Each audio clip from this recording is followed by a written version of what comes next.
Okay, so I'm gonna try to repair my. I want to see if I can find out what's the problem with my deck. Nakamichi 1000 tri-tracer. I'm having a humming noise coming on the right channel, but only when I'm recording. You know, the playback is excellent, no problem with that. It sounds really well, really good. And but the problem is the humming noise. I'm gonna check out to see if I have any bad capacitors or any oxide. I'm gonna have to see if I can find the playback playback and record a switch. You know, sometimes you just have to put a little bit of a contact cleaner and then a bounce between record and play. You know, and just to make it work. You know, so we'll see. I'm gonna check it out right now, guys. So I'm gonna remove this screw right here on the back first, and then the 4 screws in the front. You know, like I showed you before. So those 1, 2, 2, 3, and 4. So 4 screws we're gonna remove, and the one on the back. The screws that I'm gonna have to pull this out. You pull this out. That's why you have these handles in the front. Pull it out, and then I'm gonna put the case on the side.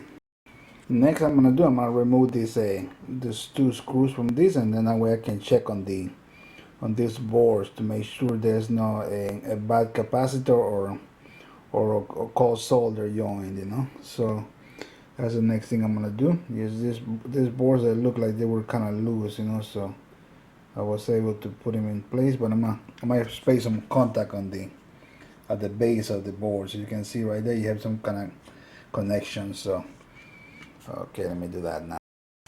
So guys, so you see I removed one of the boards. I removed this board, so I'm gonna clean those contacts right there. You see, I'm gonna clean them, yeah, just to make sure there's a nice secure connection everywhere. I'm gonna check on the capacitors too, and make sure that there's no cold solder joints. I'm sorry. Okay, so let me get back on this. So I put some contact cleaner on all the 1, 2, 3, 4, 5, 6 boards, and then I'm gonna remove this one right here too, and I'm gonna clean anything I can find a contact. I'm gonna clean it, you know. Okay, and I'm trying to find the switch, the playback and record switch, but I cannot find it. I think I have a suspicion that it's hiding somewhere behind here. As you can see my finger.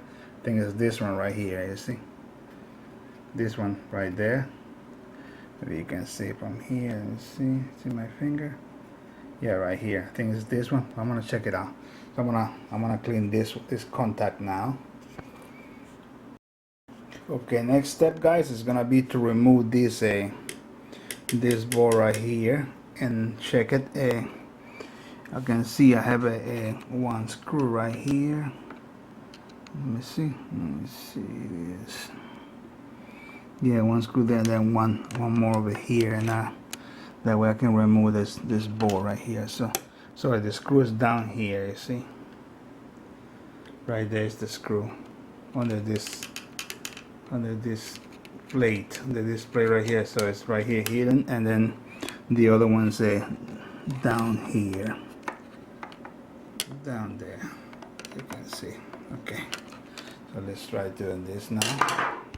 Okay, that was a bad idea. So the best thing I can do, yeah, because you see I have very limited space and length from the wire, so it's very hard to move this board out of the way because the wires are pretty tight and connected, you know. So I'm gonna put the 2 screws back together, and then I'm gonna remove the whole mechanism better, you know. So I'm gonna remove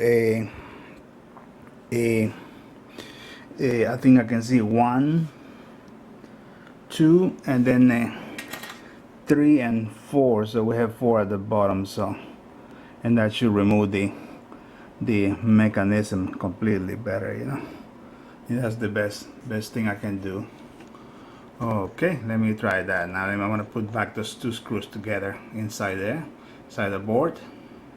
Those 4 screws holding this mechanism. So it's one here where I have my underneath this board. You see where I have my screwdriver. So 1, 2, 3 right here, and then 4, the one on the side. There's 4 screws that hold this mechanism, so I can get access to this board. Okay, I'm gonna remove those 4 screws now. So you have to remove this plate. You see, guys, it just snaps. It just snaps in there. You see. That's all you gotta do. Just remove this plate, and then before the mechanism can come out. Okay.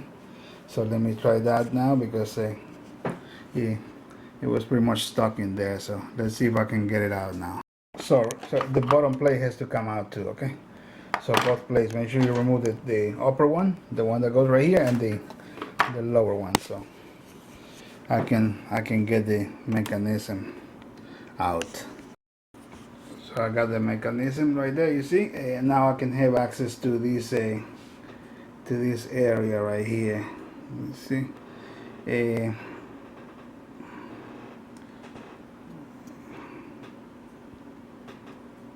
can get access to it, and then try to see if I wonder what is this right here. I wonder if these are the record and record a relays, you know. So I'm gonna have to check it out. Give me 1 minute. Be careful. There's a small bore over here at the bottom too. You see. So make sure you're careful not to pull this too hard. So it's gonna be plugged right here. You see. I'm gonna clean this one too. Ooh. Another one to be clean. Okay. So you see this. I think this is the power supply board. So I'm gonna remove this so I have more space to maneuver the mechanism. You know, so I'm gonna remove this from here too. All right. Okay, I got everything back together. Just be careful, guys, when you're putting everything back, especially these 2 knobs right here. You see, so this one and this one, make sure you don't press it too hard, but you could break it. This one has to come in too, and the headphone jack. So just be careful the way you place it, you know, inside your deck. Okay, so I'm gonna test it now with I'm gonna get me a tape cassette and I'm gonna test some recording from my iPad, you know.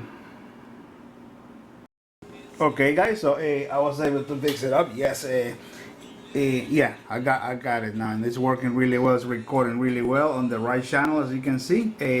Maybe a little bit, a few adjustments, you know, on the calibration on the back, you know, of the cassette, the channels, you know. I have to calibrate them. So, but it's recording really well, you know, and you can see I can hear it with my headphones too.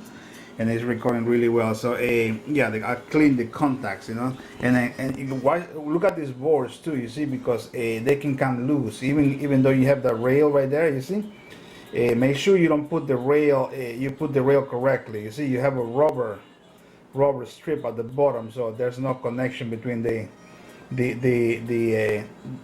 boards. Because I mean, if you put it the other way around with the metal, yeah, that can be dangerous. It can cause a shock in your short circuit in your deck, you know. So yeah, so just be careful. You see, with the transportation, sometimes those boards, they move, you know, out of place, you know, even though you have that a strip like I told you, that bar, but I put them correctly and I clean them with a contact cleaner, and now they're working brilliantly, you know. Now it's recording really well on both channels. Nice. I'm very glad that I was able to fix it up, because it records really well, guys. This thing records really brilliantly. Last night I recorded for a few seconds and it was recording really well, but then some static started coming out, and then it got worse and worse, and then it will go away for a few seconds and then come back, and then it never went away. So now I'm able to enjoy this. I'll be recording some music, you know, on that SAX 100 cassette, TDK, my favorite cassette, you know, the TDK SAX. I like this SA too, you know. The SA is a brilliant cassette. I pretty much only use a TDK SA, SAX, and Maxell XL2 and XL2S, and I have some metal tapes. I have TDK and Maxell metal tapes, but I think it's a overkill, you know. I don't think you really need it. I mean, with a good deck, even a Type 1 cassette, you know, from TDK and Maxell sounds really good, you know. So yeah, I mean, go for the TDK SA and Maxell XL2. Those are great value for your money and excellent sound, you know. And if you want the very, I mean, if you're very picky with the sound, then I will go for the SAX 100. You can go for metal if you want to overshoot, you know, overkill. But yeah, the SAX 90 and 60 is what I use the most. I just use the SAX 100 for when I want to record like jazz, long jazz sessions, you know. Okay, guys, let me pause this, and then I'm gonna put everything back together, the case back in place, and the front, the covers of the cassette too, you know.